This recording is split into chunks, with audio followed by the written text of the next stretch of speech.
सुरकुमा बनवणार आहोत. त्याकरता 1 लिटर मी दूध घेतलंय.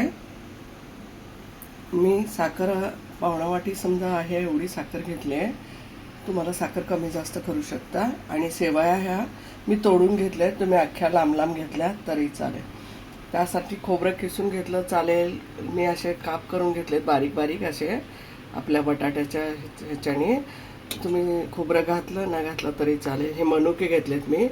आणि हे खारीक आहे आणि हे काजू आणि बदाम आहे. हे 8 तास भिजवून बारीक चिरून घेतलेत. आणि हे वेलची पूड मी 1 चमचा टाकणार आहे आणि तूप घेणार आहे. प्रोसेस पाहू. आपलं भांडं तापलंय पातेलं. त्याकरता मी 2 चमचे तूप टाकून घेते पहिले.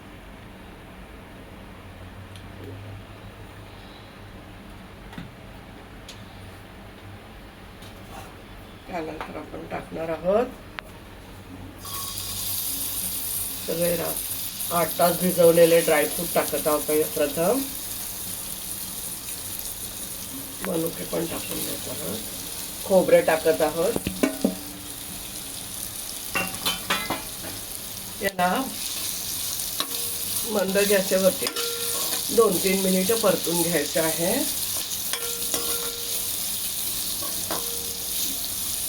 आपण शेवया पण टाकून घेणार आहोत. तुपामध्ये भाजणार आहोत.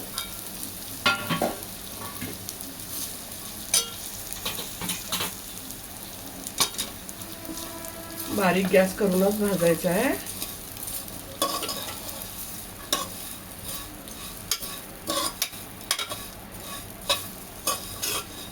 मी 4 वेळे टाकले नाही. 4 वेळे भिजून पण तुम्ही टाकले, तुम्हाला आवडत असतील तर तुम्ही टाकू शकता. हे 2-4 मिनिटे मी स्लो गॅसवर भाजून घेतलंय. त्यानंतर मी 1 चमचा वेलचीची पूड टाकली आहे. एकदम स्लो गॅसवर भाजून घ्यायचे सगळे ड्रायफ्रूट आणि शेवया, कारण ते जळायची शक्यता वाटते म्हणून स्लो गॅसच करायचा आहे. मी दूध तापवून घेतलं होतं.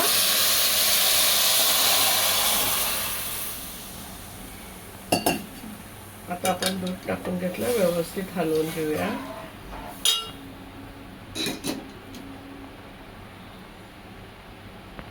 आपण एक छोटं पातेलं घेतलं, त्यात मी साखर टाकून घेतली आहे.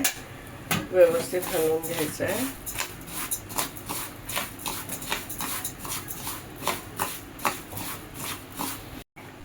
आपली साखर मी कॅरमल करून घेतली आहे बिना पाणी घालता. पॅन मध्ये असेल तर तुमच्याकडे लवकर होईल.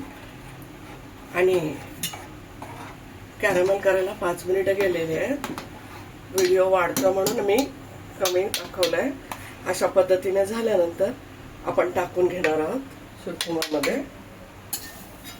आपल्या सुरकुम्याचा कलर छान यावा यासाठी मी असं केलंय. जर तुम्हाला असं नाही करायचं, डायरेक्ट साखर टाकली तरी चालेल, पण याचा कलर खूप छान येतो. साखर तुम्हाला गोडीप्रमाणे केवढी पाहिजे तेवढी करू शकता. आपला सुरकुमा तयार होत झालेला आहे. अशा पद्धतीने आपण 1-2 मिनिटे ठेवणार आहोत आणि मग सर्व करून घेणार आहोत. आपण सुरकुमा सर्व केलेला आहे. मस्त खा, स्वस्त राहा, आनंदित राहा. लाईक करा, शेअर करा, सबस्क्राईब करा आणि धन्यवाद.